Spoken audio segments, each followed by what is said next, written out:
नमः श्री यतिराजाय विवेकानंद सूरये सच्चित् सुख स्वरूपाय स्वामिने तापहारिणे जननीं शारदां देवीं रामकृष्णं जगद्गुरुं पादपद्मे तयो श्रित्वा प्रणमामि मुहुर्मुहुः।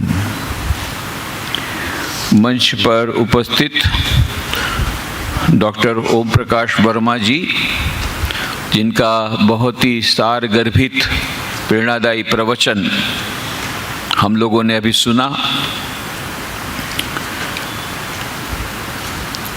रामकृष्ण सेवा मंडल एवं Bhilai steel plant officers association के सभी अधिकारीगण, यहाँ उपस्थित विशिष्ट अतिथिगण, उपस्थित भाइयों एवं बहनों,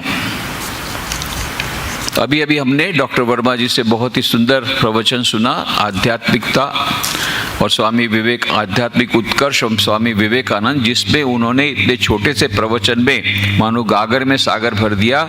स्वामी विवेकानंद के सारे संदेश को एक कैप्सूल के रूप में हमारे सामने प्रस्तुत किया, बहुत ही सुंदर प्रांजल भाषा में।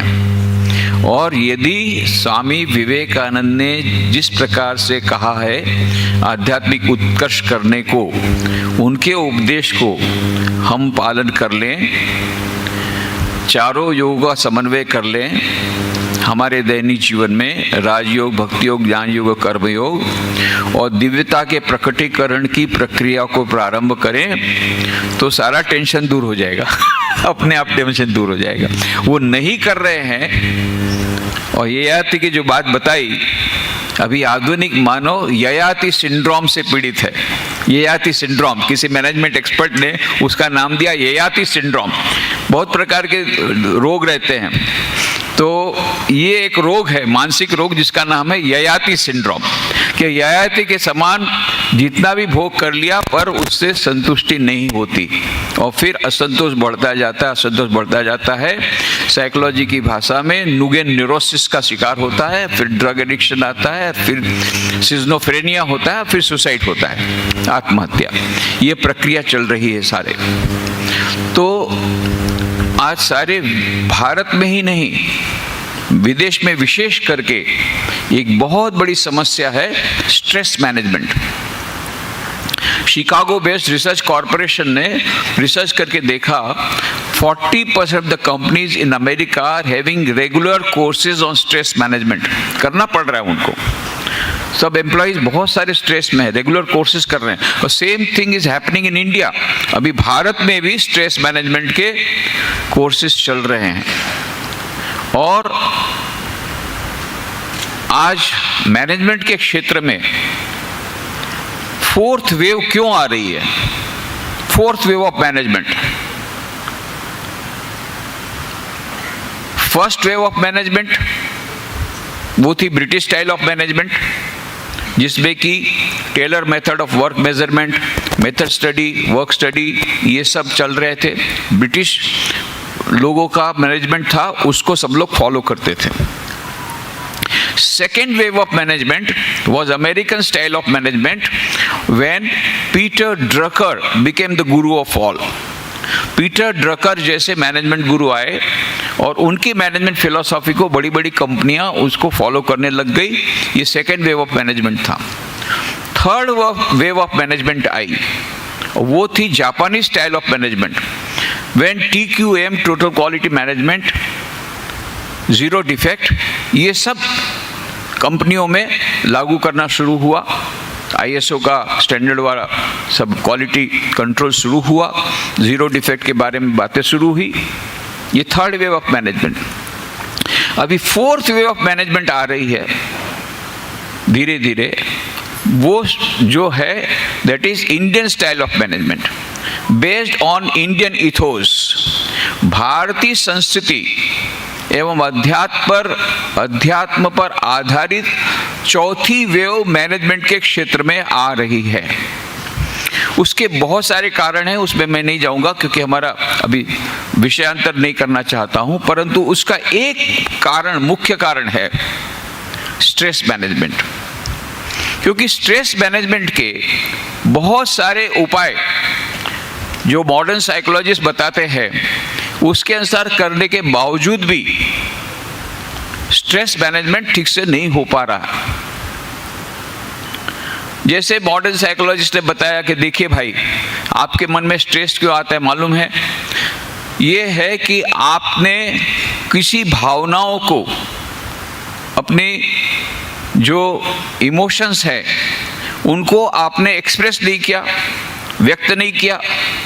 तो ये जो भावनाएं हैं ये सबकॉन्शियस माइंड में जाती है, अचेतन मन में जाती है, वहाँ जाकर के बैठी रहती है। उसके कारण फिर स्ट्रेस होता है, और फिर स्ट्रेस से फिर स्ट्रेन होता है, और फिर जब स्ट्रेस होता है तो हमारी जो ब्रेन है उसमें 20% एक्स्ट्रा ब्लड उसको लगता है। वो या तो आता है हार्ट से और या पेट में से, स्टमक से में। तो या तो हार्ट प्रॉब्लम होता है स्ट्रेस होने से, या दूसरे सारे रोग आते हैं।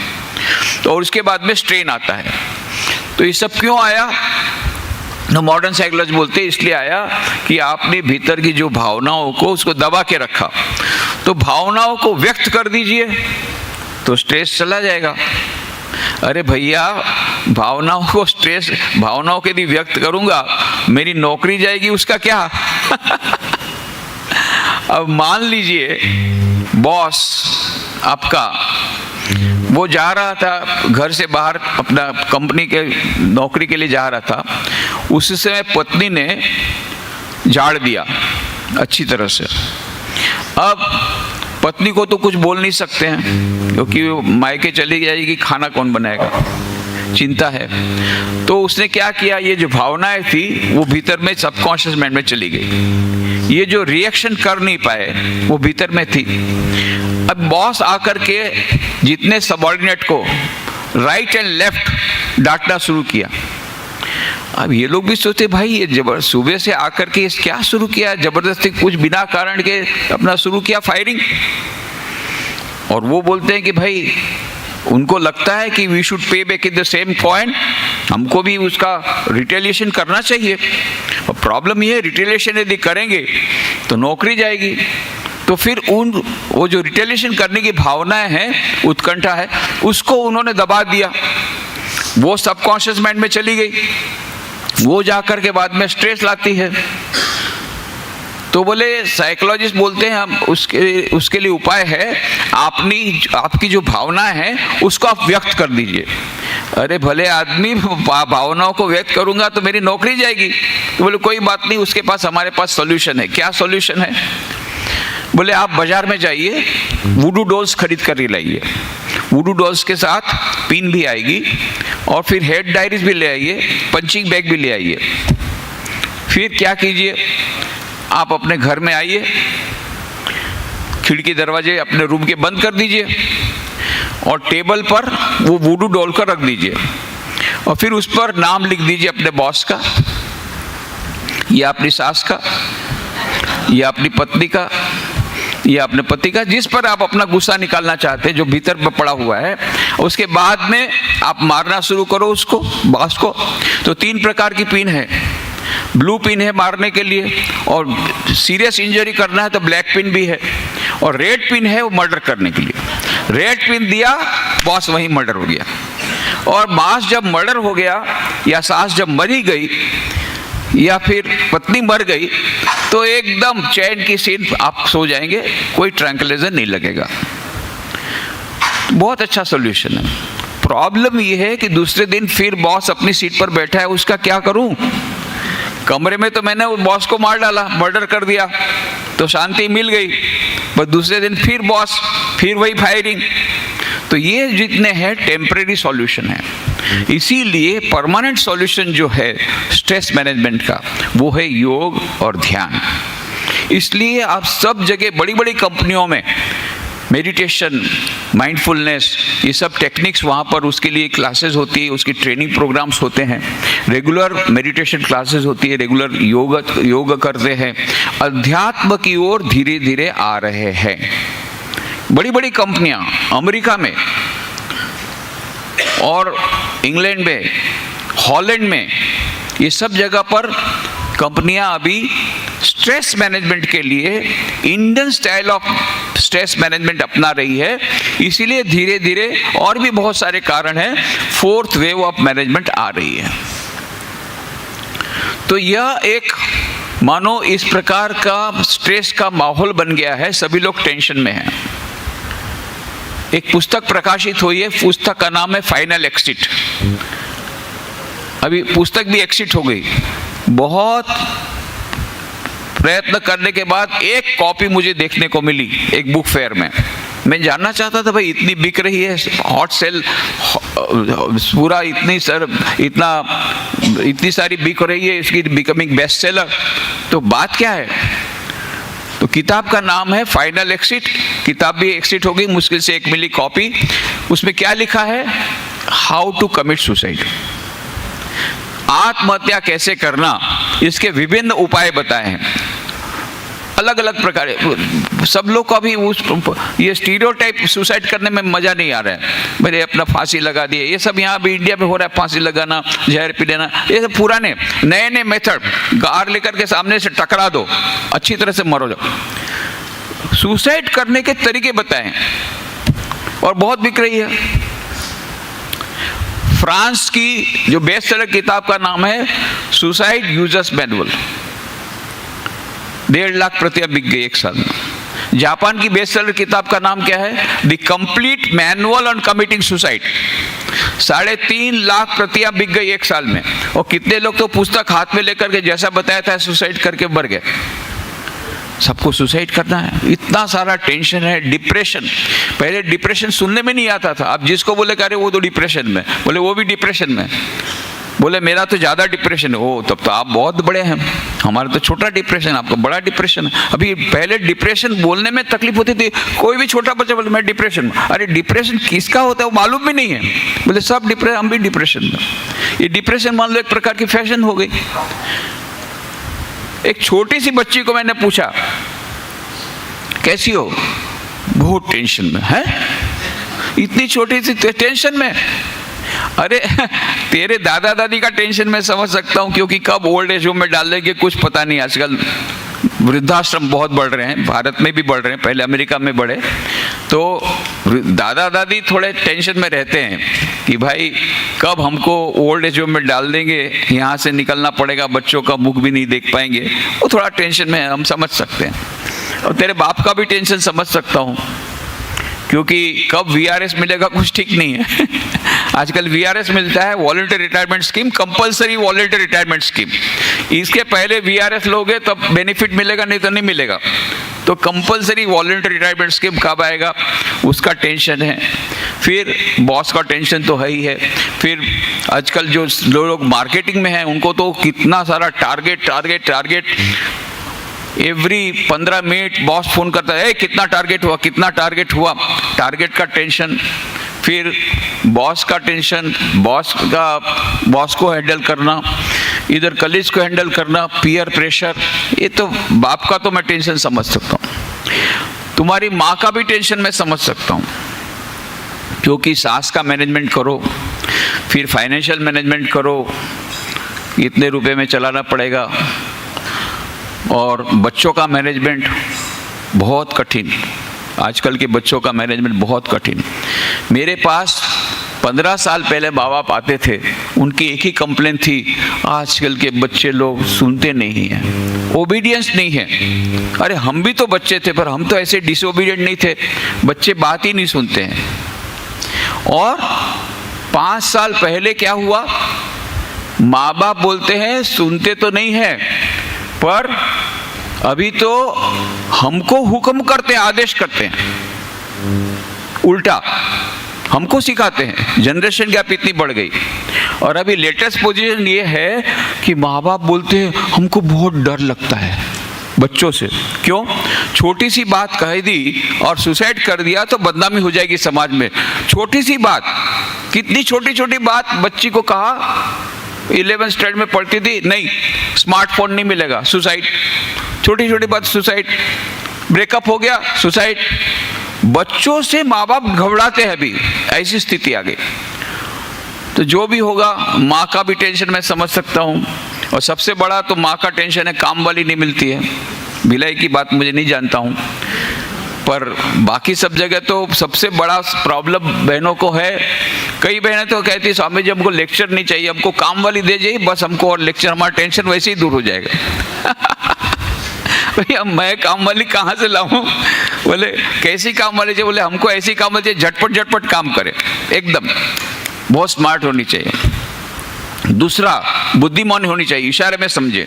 तीसरा, सामने कभी नो बोले, ओबीडियंट होनी चाहिए, जैसा बोलेंगे ऐसा करेगा, एक भी बार बात सामने बोलेगी नहीं। चौथा, 365 दिन में एक भी दिन छुट्टी नहीं लेनी चाहिए। और पांचवा, कम से कम सैलरी ले। ऐसी नौकरानी मिलती नहीं है। जो भी हो, तेरे माँ का मैं टेंशन समझ सकता हूँ, तेरे बड़े भाई का टेंशन समझ सकता हूँ। 12th साइंस में, 12th साइंस मतलब इतना सारा टेंशन हो जाता है 12th साइंस में। हम लोग स्पेशल प्रोग्राम करते हैं वहाँ पर राजकोट में, how to overcome tension of board examination. उसके कोर्स हम लोग जब मार्च महीना आता है तो जनवरी से हमारे कोर्सेज शुरू हो जाते हैं भाई। इतना सारा टेंशन उनको हो जाता है। तो मैं बोला तेरे को काहे का टेंशन है? वो छोटी बच्ची बोलती है स्वामी जी मैं सीनियर केजी में हूँ। पिछले वर्ष जूनियर केजी में थी तो फर्स्ट क्लास फर्स्ट आई थी। अभी मम्मी ने कहा है इस बार भी फर्स्ट क्लास फर्स्ट आना है, इसलिए बहुत टेंशन में हूँ। ये कंपटीशन की ऐसी भावना आ गई, छोटे बच्चों पर ऐसा प्रेशर डालते हैं कि अरे पास वाले बच्चों को 97% मिला, तुझे क्यों 96% मिला है? वो इतना सारा टेंशन। और मैं सच्ची हकीकत बताता हूँ, कुछ वर्ष पहले की बात है, मैं जब पोरबंदर में था तो पोरबंदर नया आश्रम बन रहा था, तो हमारे राजकोट के एक एग्जीक्यूटिव इंजीनियर रिटायर्ड, वो सेवा देने के लिए हमारा कंस्ट्रक्शन का काम देखते थे। एक बार अचानक बोले स्वामी जी मुझे आज ही जाना पड़ेगा राजकोट। क्या हो गया? अरे बोले मेरी पोती बीमार है और बहुत सीरियस है।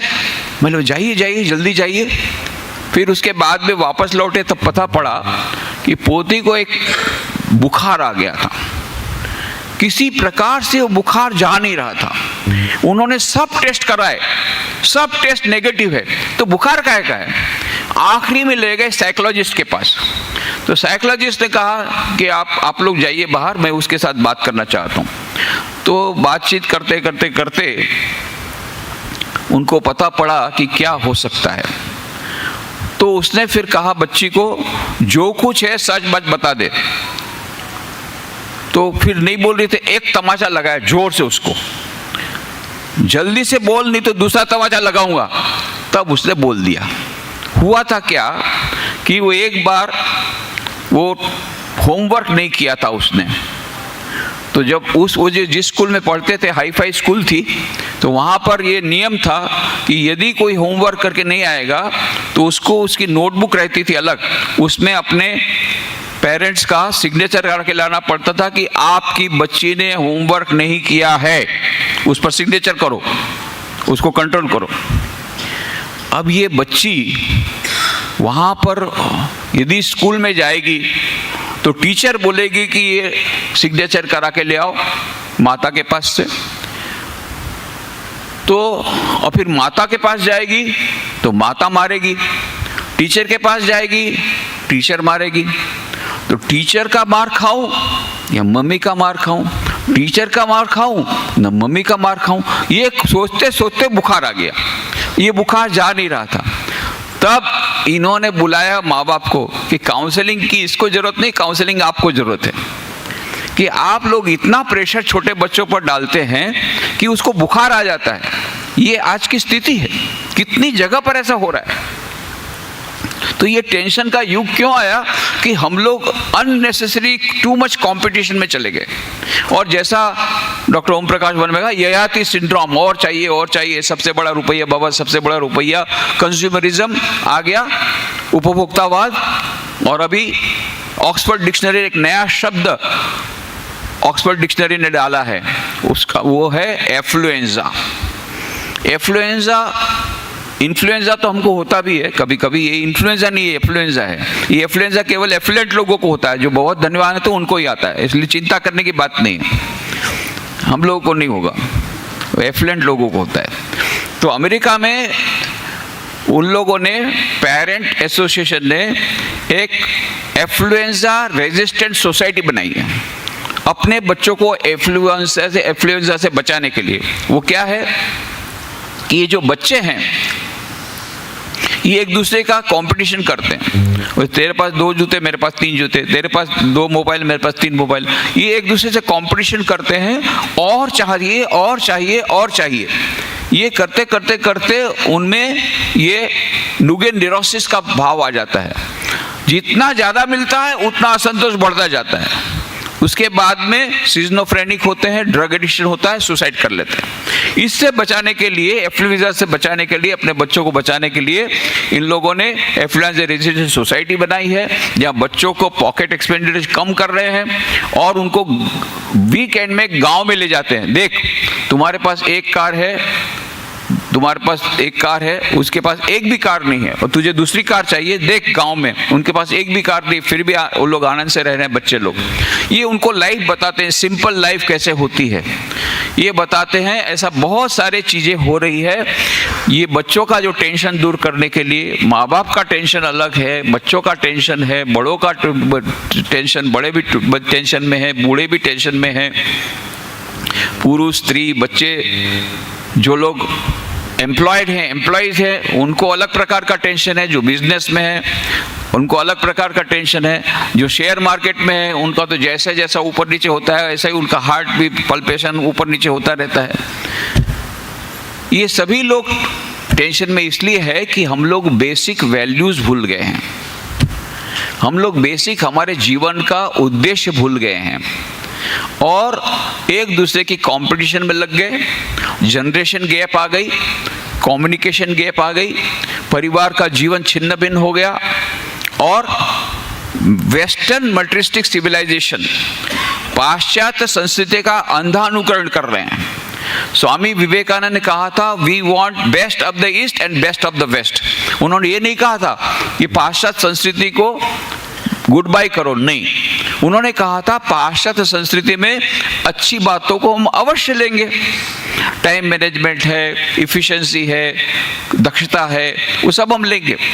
परंतु जिन बातों के कारण वो लोग सुसाइड कर रहे हैं, जिन बातों के कारण स्किज़ोफ्रेनिया के शिकार हो रहे हैं, जिन बातों के कारण डिप्रेशन में जा रहे हैं, ये सब ऐसी पाश्चात्य भोगवादी संस्कृति को हमें इंपोर्ट नहीं करना है। We want best of the east and best of the west. पाश्चात्य संस्कृति का अंधा अनुकरण हम कर रहे हैं और उसके मूल में हमारी एजुकेशन पॉलिसी। फॉर्चुनेटली अभी NEP 2020 आया है, न्यू एजुकेशन पॉलिसी, जिसमें वैल्यू एजुकेशन को महत्व दिया जा रहा है। हम लोग वैल्यू एजुकेशन के लिए बहुत सारे प्रयत्न कर रहे हैं रामकृष्ण मिशन के माध्यम से।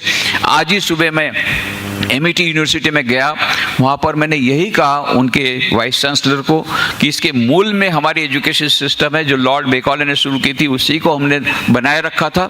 अभी यदि NEP 2020 इम्प्लीमेंट होगा तो ये जो मॉडर्न जनरेशन का जो टेंशन का माहौल है और छोटी छोटी बातों में वे चिढ़ जाते हैं, गुस्सा हो जाते हैं, क्रोधित हो जाते हैं, एक दूसरे को मारने में हिंसक बन जाते हैं, सोशल मीडिया के जो शिकार हो गए हैं, सोशल मीडिया के पूरे गुलाम हो गए हैं और उसके बिना वो रह नहीं सकते हैं। छोटी छोटी बातों में ब्रेकअप हो जाता है, छोटी छोटी बातों में सुसाइड की बातें करते हैं। ये सब का कारण मूल में ये हमारी एजुकेशन पॉलिसी है। उसके अभी हम भीतर नहीं जाना चाहते, वो भी एक अपने आप में बहुत बड़ा विषय है, विषयांतर नहीं करेंगे। तो अभी यह जो स्ट्रेस मैनेजमेंट जो है उसमें हमको ये याद रखना है कि जो तनाव आ रहा है, तनाव हमारे जीवन में आ रहा है बाह्य परिस्थितियों से नहीं आ रहा है। बाह्य परिस्थितियां कितनी भी खराब हो, उन परिस्थितियों से लड़ने की हमारे में क्षमता आ जाए और एडजस्ट करने की।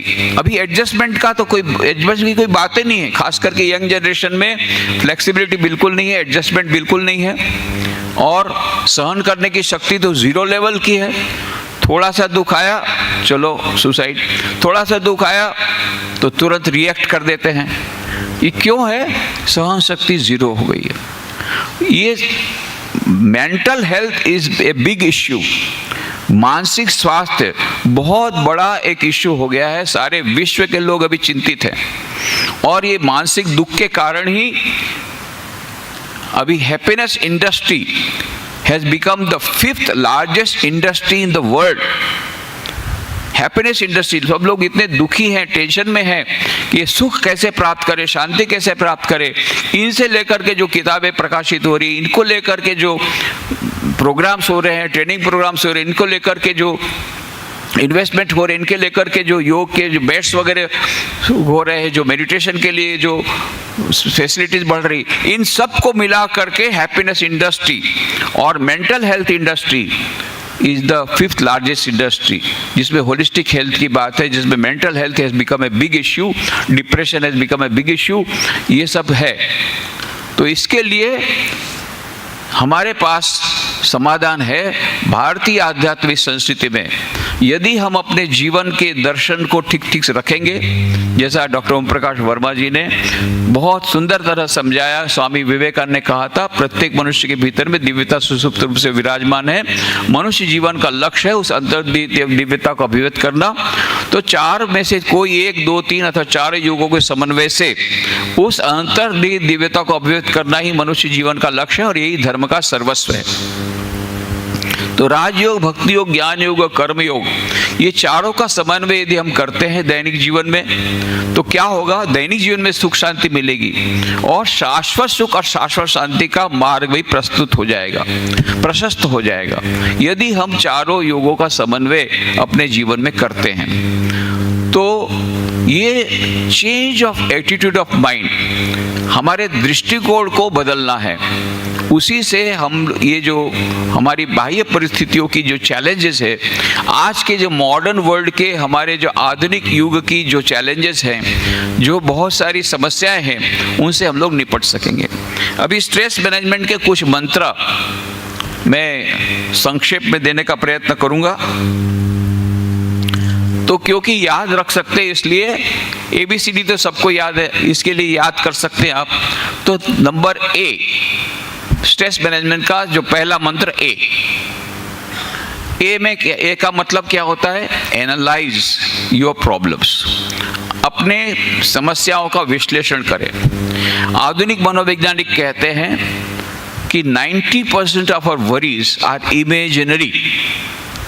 हमारी जितनी चिंताएं हैं, हाय हाय ऐसा होगा तो क्या होगा, ऐसा होगा तो क्या होगा, ये जितनी चिंता है, कोरोना जब आया तो कितने लोग कोरोना से मरे और कितने लोग कोरोना के डर से मरे। कोरोना के डर से मर गए कि हाय है क्या होगा, कोरोना होगा तो 90% of our worries are imaginary. 90% हमारी चिंता है काल्पनिक है और इसीलिए एनालाइज करना चाहिए सचमुच में क्या है। उसके लिए गोल्डन फॉर्मूला है, इज इट रियली सो, सचमुच में क्या ऐसा है। मेरे बच्चे को 12th साइंस में बहुत कम नंबर मिले हैं, ज़्यादा नंबर नहीं मिले, इसलिए अब उसका भविष्य अंधकार में है, उसका जीवन भी अंधकार में है। तो इसलिए मेरा भी जीवन अंधकार में है और मेरा भी भविष्य अंधकार में है। ये स्टेटमेंट है, ये हम बोल रहे हैं अभी। फिर आप बोलिए, इज इट रियली सो, क्या सचमुच में ऐसा है? क्या केवल 12th साइंस में नंबर कम होने से क्या सारा जीवन बदल गया, सारा जीवन बर्बाद हो गया? तो क्या 12th साइंस में नंबर नहीं कम होने से मान लो उसको मेडिकल नहीं मिलेगा, एलोपैथी नहीं मिलेगा तो आयुर्वेदिक मिल सकता है, होम्योपैथी क्या मिल सकता है? कई रास्ते खुले हैं, सब रास्ते बंद हो गए ऐसा नहीं है। हाँ, जो हम सोच रहे थे वो नहीं हुआ, पर उसके बहुत सारे विकल्प हैं।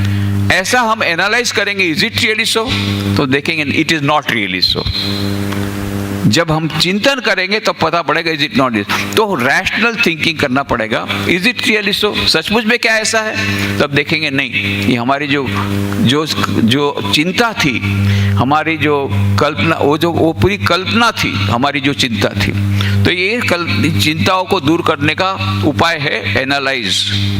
एंड उसके बाद में कुछ चिंताएं ऐसी है जिसमें हमको पता लगेगा हाँ ये सचमुच में ये चिंता पक्की है और इसको ये एनालिसिस करने के बावजूद भी नहीं जाती हैं, then accept the situation as it is. Accept कर लो, कैसे एक्सेप्ट कर लो? स्माइलिंगली। देखो, दो प्रकार से परिस्थितियों को हम एक्सेप्ट कर सकते हैं, एक रोते रोते और एक हंसते हंसते। जब एक्सेप्ट करना ही है, दूसरा कोई चारा नहीं है, हमारा एक पैर कट गया है, उसमें आर्टिफिशियल लेग लग गया है, जितना मैक्सिमम हमने कर दिया, अब रोने धोने से कोई फायदा नहीं है। एक्सेप्ट द सिचुएशन, हो गया सो हो गया, और भविष्य के लिए ऐसा न हो उसकी हम केयर रखेंगे, उसकी सावधानी रखेंगे। तो A is analyse and accept the situation as it is. परिस्थितियों को स्वीकार कर लो, जिन परिस्थितियों को हम नहीं बदल सकते। जो बदल सकते हैं तो बदलो, और नहीं बदल सकते तो अपनी मनस्थिति को बदलो और परिस्थितियों का सामना करो इन ए स्पोर्ट्समैन स्पिरिट।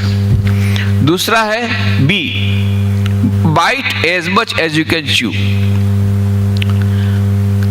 मुंह में कितना रखना है? जितना आप चबा सकते हैं। मुंह में बहुत ज्यादा रख लिया, चबा भी नहीं सकते हैं। उसी प्रकार से इतना अधिक काम हम ले लेते हैं कि बाद में टेंशन में आ जाते हैं, अरे ये काम नहीं हुआ, वो काम नहीं हुआ, वो काम नहीं हुआ।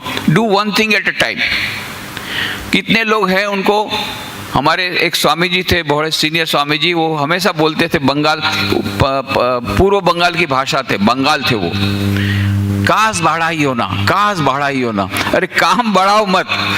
हम लोग कभी कभी जानबूझ करके काम बढ़ाते हैं और फिर बाद में उस काम को समाप्त नहीं होता है तो हम टेंशन में आ जाते हैं। तो bite as much as you can chew. इतना ही काम अपने हाथ में ले जिसको कर सकते हैं। उसके कारण अभी हम लोग बहुत महत्वाकांक्षी हो गए, रातों रात सबको करोड़पति बनना है, तो उसके बाद तो टेंशन होना ही है, और फिर उसमें से जो सेटबैक आता है तो हम टूट जाते हैं। इसलिए we have to go step by step, do one thing at a time, bite as much as you can chew. बहुत ज़्यादा ओवरलोड नहीं लेना चाहिए। Too much ambitious is not good. Ambitious होना चाहिए, but at the same time हमको धीरे धीरे आगे बढ़ना है, धीरे धीरे आगे बढ़ना है, धीरे धीरे आगे बढ़ना है। इतना अधिक हम टेंशन न लें कि उसकी टेंशन के कारण हमको स्ट्रेस मैनेजमेंट करना डिफिकल्ट हो जाए। तीसरा है काउंट योर ब्लेसिंग्स। ज्यादा करके हमारा टेंशन आता है नेगेटिव थिंकिंग के कारण। Count your blessings. हम लोग क्या सोचते हैं, मेरे पास ये नहीं है, मेरे पास ये नहीं है, मेरे पास ये नहीं है। हम ये सोचते हैं, मेरे पास क्या है उसकी बात नहीं सोचते हैं। हम कंपेयर अपने हिसाब से कैसे करते हैं? एक लखपति है, वो करोड़पति से कंपेयर करके दुखी होता है, करोड़पति वो अब्जोपति के साथ कंपेयर करके दुखी होता है।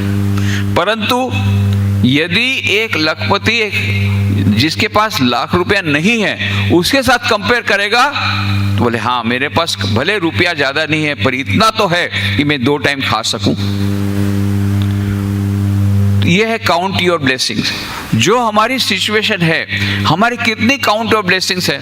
बोले हमारे जीवन में ब्लेसिंग है ही नहीं, कर्स ही कर्स है, ऐसा कई लोग बोलते हैं। बोले आपने कहा काउंट योर ब्लेसिंग, ब्लेसिंग है ही नहीं तो कहां से काउंट करें? तो उसके बाद आप देखेंगे कम से कम 40 आपको ब्लेसिंग मिल जाएगी। फिर 40 काउंट ब्लेसिंग जो हनुमान चालीसा का रोज पाठ कीजिए। अभी पाठ क्या करते, मेरे पास ये नहीं, मेरे पास ये नहीं, मेरे पास ये नहीं है, उसको उल्टा करिए, मेरे पास ये भी है, ये भी है, ये भी है। तो ये काउंट ऑफ ब्लेसिंग के कारण आपका टेंशन कम हो जाएगा। हमारे एक युवा सम्मेलन हुआ, एक बोले किसी को प्रश्न है, बोले हाँ। एक युवती ने कहा मेरे को प्रश्न है। क्या है? कि मेरे को आत्मविश्वास की कमी है और टेंशन बहुत हो जाता है छोटी छोटी बातों में, तो आत्मविश्वास की कमी है। ठीक है, बोले आ जाओ स्टेज में। वो तो ऐसे भी आत्मविश्वास की कमी है तो और डरने लग गई। बोले आओ आओ हम लोग एक गेम खेलते हैं। तो देखो तुम्हारे पास जो तुम्हारी ब्लेसिंग है, तुम्हारे पास जो आशीर्वाद है, तुम्हारी जो प्लस पॉइंट है, उसकी हम लिस्ट बनाएंगे। तो एक लिस्ट के लिए तुमको 1 लाख रुपया मिलेगा। तो कितनी अभी तुम्हारे पास ब्लेसिंग है? अरे बोले ब्लेसिंग है ही नहीं, सब कर्स ही कर्स है, पॉजिटिव कुछ है ही नहीं। तो बोले अभी खाकपति हो? बोले हाँ खाकपति हूँ। अच्छा ठीक है, अभी स्कोर बोर्ड शुरू हो जाएगा। अच्छा बोले क्या करती हो? बोले कॉलेज के फर्स्ट ईयर में हूँ। कॉलेज के फर्स्ट ईयर में? तो कॉलेज के फर्स्ट ईयर में कैसे एडमिशन मिला? 12th पास किया? हाँ 12th पास किया है मैंने। तो 12th पास किया तो परीक्षा में चोरी करके किया? कौन बोलता है मैंने परीक्षा में चोरी की? वो पहले आत्मविश्वास नहीं था, वो गुर्राने लग गई सीने के समान। कौन कहता है मैंने परीक्षा में बिना परीक्षा में चोरी किए 12th पास किया? अब तुम तो कितनी महान हो। हमारे देश में कितनी लड़कियां तो चौथे से ऊपर नहीं पढ़ती है, कोई 7th में जाकर पढ़ती है, ज़्यादा से ज़्यादा 10वीं में 2-3 बार फेल होने के बाद उसकी शादी हो जाती है। गांव में जो रहती है, वो शहर में रहती है, वो थोड़ी पढ़ती है। तो तुम तो 10th पे पास कर लिया? बोले हाँ पास कर लिया। 12th भी पास कर लिया? 12th भी पास कर लिया। कितनी लड़कियां हमारे देश में 12th पास की है? बहुत कम। लिखो 1 लाख रुपया, 1 लाख रुपया तुरंत मिल गया। फिर बोले कॉलेज कैसे जाती हो? बोले साइकिल में। उस समय के जमाने में साइकिल था, अभी तो सब मोटरसाइकिल में जाते हैं या कार में। तो साइकिल में, साइकिल आता है? हाँ साइकिल आता है। अरे साइकिलिंग इज एन आर्ट, लिखो 1 लाख रुपया। फिर 1 लाख रुपया मिला।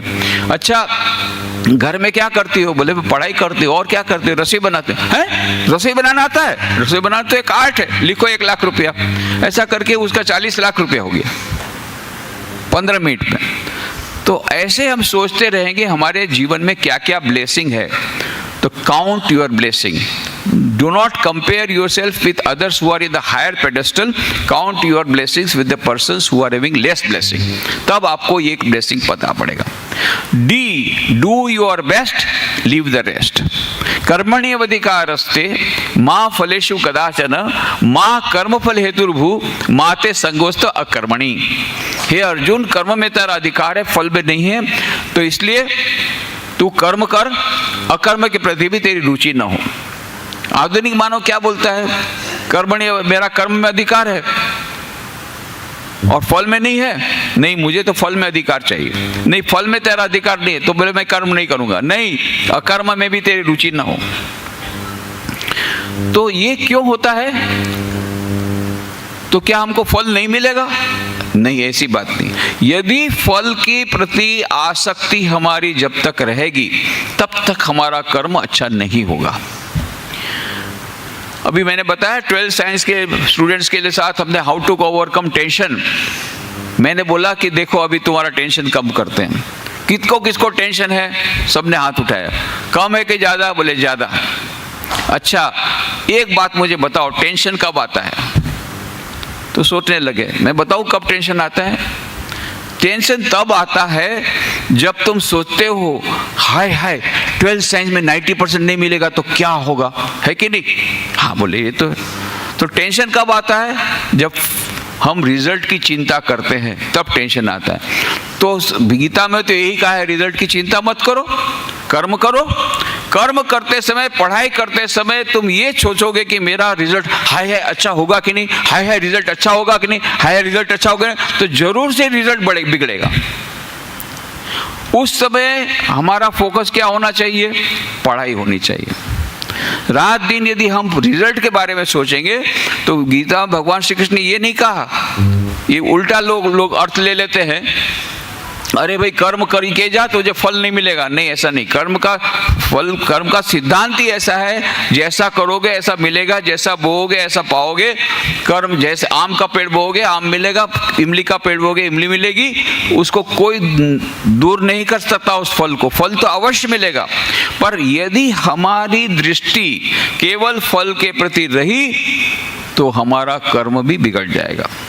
अभी अभी आप लोगों को मालूम है पेरिस में अभी ओलंपिक का गेम हुआ, तो उसमें एक बिटिया ने तो 2 ब्रॉन्ज मेडल ले लिए। मनु भाकर तो उसने ले लिया इसमें शूटिंग में 2 मेडल मिले ना उसको। उसके बाद में मीडिया ने उसका इंटरव्यू लिया, पहले मेडल के बाद ही इंटरव्यू लिया था कि what were your thoughts during the last stage? कि अंतिम जब शूटिंग का जो पूरी गेम थी उसके अंतिम भाग में तुम्हारे मन में क्या विचार चल रहे थे? तो उसने मीडिया को बताया कि वो जो अंतिम समय था उस समय मैं बहुत टेंशन में थी। उस समय मैंने गीता का जो श्लोक है उसको याद किया, जिसमें भगवान श्री कृष्ण ने कहा तेरा अधिकार केवल कर्म में है, फल में नहीं है। तू केवल कर्म को ऊपर फोकस कर, तो मैंने क्या किया, मैंने वो सब विचार हटा दिए कि मुझे मेडल मिलेगा कि नहीं, और मैंने अपनी शूटिंग के ऊपर फोकस किया और मुझे मेडल मिल गया। तो ये मेडल मिल गया क्यों? क्योंकि मैंने कर्म पर फोकस किया, रिजल्ट पर फोकस करना बंद किया। तो do your best and leave the rest. हमारे दैनिक जीवन में हम क्या बेटर देन बेस्ट कर सकते हैं? गुड, बेटर, बेस्ट, अच्छा, उससे अच्छा और अच्छा, सबसे अच्छा, उसके बाद तो कुछ नहीं कर सकते बेस्ट के ऊपर। You try to do your best and leave the rest. फिर जो होगा उसको स्वीकार करो। हमको सेटिस्फेक्शन होगा कि आई ट्राइड माय बेस्ट, फिर जो रिजल्ट है उसको स्वीकार कर लो। तो टेंशन जो आता है वो रिजल्ट के कारण आता है, रिजल्ट की चिंता के कारण आता है। तो रिजल्ट की चिंता मत करो, कर्म में फोकस करो, तो रिजल्ट और भी अच्छा बेहतर होगा। E is for emotional quotient, emotional intelligence. Daniel Goleman ने 1991 में रिसर्च करके कहा EQ is more important than IQ, emotional intelligence ये ज़्यादा जरूरी है। Emotional intelligence means the capacity of controlling our emotions, the capacity of controlling our mind, controlling our anger, controlling empathy, sympathy को लाना और दूसरे भावनाओं को से अपने आप को बचाना, ये सब इमोशनल इंटेलिजेंस के अंदर में आते हैं। उसके लिए बेस्ट उपाय है मेडिटेशन। जो माइंडफुलनेस का जो मेडिटेशन है या किसी भी प्रकार का मेडिटेशन आप करिए, वो मेडिटेशन करने से हमारा मन जब शांत होता है, तब हम रेगुलरली जब मेडिटेशन करेंगे, मन हमारा शांत रहेगा, तब हमारी भावनाओं को प्रशमित करने की कैपेसिटी हमारे में आएगी। F, face the ब्रूट्स, Swami Vivekananda का मंत्र है। स्वामी विवेकानंद जब परिव्राजक रूप में घूम रहे थे सारे भारत में, अमेरिका जाने के पहले, तो जब बनारस में गए माँ दुर्गा देवी के मंदिर में, तो वहाँ से वापस लौट रहे थे, तब कुछ बंदर, बड़े बड़े काले मुंह वाले, जिसको हम हनुमान कहते हैं, ऐसे कुछ बंदर उनके पीछे पड़ गए। अब स्वामी जी डर गए, भागने लगे। स्वामी जी आगे भाग रहे, पीछे बंदर भाग रहे हैं, आगे स्वामी जी आगे भाग रहे, पीछे बंदर भाग रहे हैं। एक तरफ तालाब था, दूसरी तरफ बड़ी दीवार थी, तो और कहीं जा नहीं सकते, आगे आगे भाग रहे थे। दौड़ते दौड़ते थक गए, अब करेंगे क्या? उसी समय एक वृद्ध सन्यासी ने चिल्ला करके कहा, ए, डरो मत, बंदर का सामना करो। जब उन्होंने ये सुना तो एकदम से ऐसे खड़े हो गए और फिर पीछे घूमकर देखा, और उनके हाथ में लाठी थी, ऐसे ही घुमाया, सब बंदर भग गए। फिर स्वामी जी ने अमेरिका के अपने लेक्चर में कहा था, that day I learned one of the greatest lessons of my life. वो क्या लेसन था? फेस द ब्रूट्स, बंदरों का सामना करो, मुसीबतों का सामना करो। जीवन में मुसीबतें तो आएगी ही, जीवन का दूसरा नाम मुसीबत है, जीवन का दूसरा नाम समस्या है। खेतड़ी के महाराजा अजीत सिंह जी ने एक बार उनको पूछ दिया, Swami ji what is life? Swami ji ने उत्तर दिया तुरंत, my dear prince, life is nothing but the struggle of a being under the circumstances trying to press it down. Maharaja, यह जीवन संघर्ष है। किसके विरुद्ध संघर्ष? जो परिस्थितियां हमको दबा देना चाहती है, उसके विरुद्ध संघर्ष है। तो परिस्थितियां विपरीत आएगी, जीवन में समस्याएं आएगी, जीवन का दूसरा नाम समस्या है, पर उन समस्या से हमको घबराना नहीं है। यदि घबराएंगे तो समस्या और हमारे पीछे पीछे आती जाएगी बंदर के समान, पर हम बहादुरी पूर्वक समस्या का सामना करेंगे तो मुसीबतें सब भाग जाएगी। एक बहुत बड़ा लेसन स्वामी विवेकानंद को मिला, फेस द ब्रूट्स। दूसरा है फॉरबियरेंस। माँ शारदा देवी कहती, श्री रामकृष्ण कहते थे, जो सहता है वो रहता है, जो नहीं सहता वो नहीं रहता है। माँ शारदा देवी कहते बाकी सब अक्षर एक एक है, क ख ग पर एक अक्षर 3 बार आता है, स श श। सहन करो, सहन करो, सहन करो। आज हमारे जीवन में तनाव है, आज हमारे जीवन में डिप्रेशन वगैरह सब बच्चों में आ रहा है। ये सब का एकमात्र कारण हमारी सहन शक्ति बहुत कम हो गई है। जापान में ओसोन नाम के प्रधानमंत्री थे, वो बहुत वृद्ध थे, उनका एक संयुक्त परिवार था, उसमें 200 से अधिक लोग रहते थे, और ऐसा कहा जाता था उस परिवार में इतनी शांति है कि उनके जो कुत्ते हैं वो भी झगड़ते नहीं हैं। नहीं तो कुत्ते तो रात को भौंकने के सिवा कुछ दूसरा कर नहीं सकते, पर ये कुत्ते भी नहीं बोलते झगड़ते हैं, ऐसी बात थी।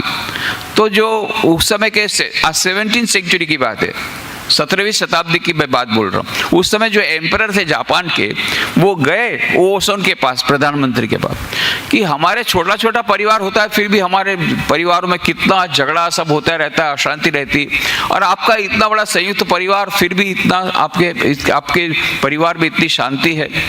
तो ये परिवार में शांति लाने का कोई मुझे आप 100 सुनहरे सूत्र दे दीजिए।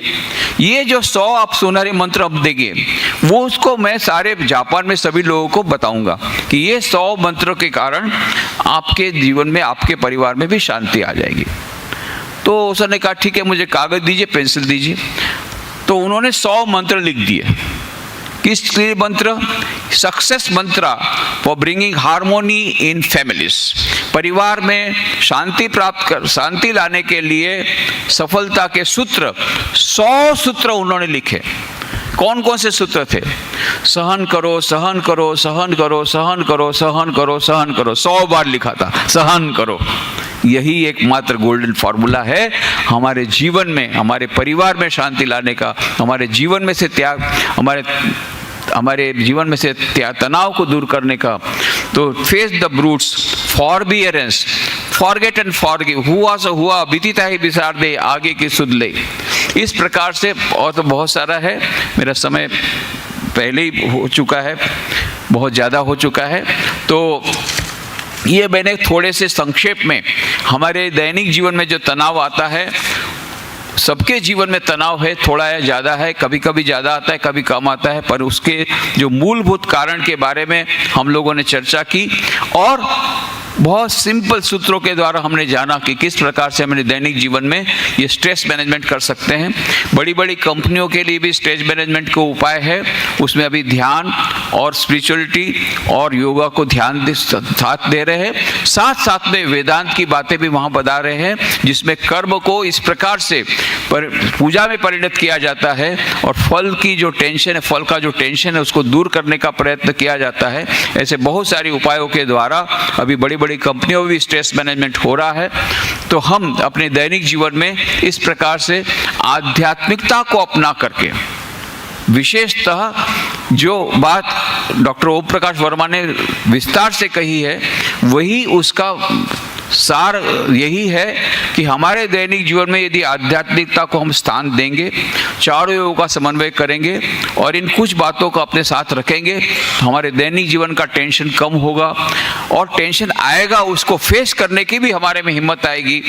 हमारे भीतर में आध्यात्मिक शक्ति जो आएगी, आध्यात्मिक हमारी जो प्रगति होगी, आध्यात्मिक प्रगति की एक सबसे बड़ी निशानी ये है कि जीवन में समस्याओं के साथ जूझने की कितनी हिम्मत आप में आई है।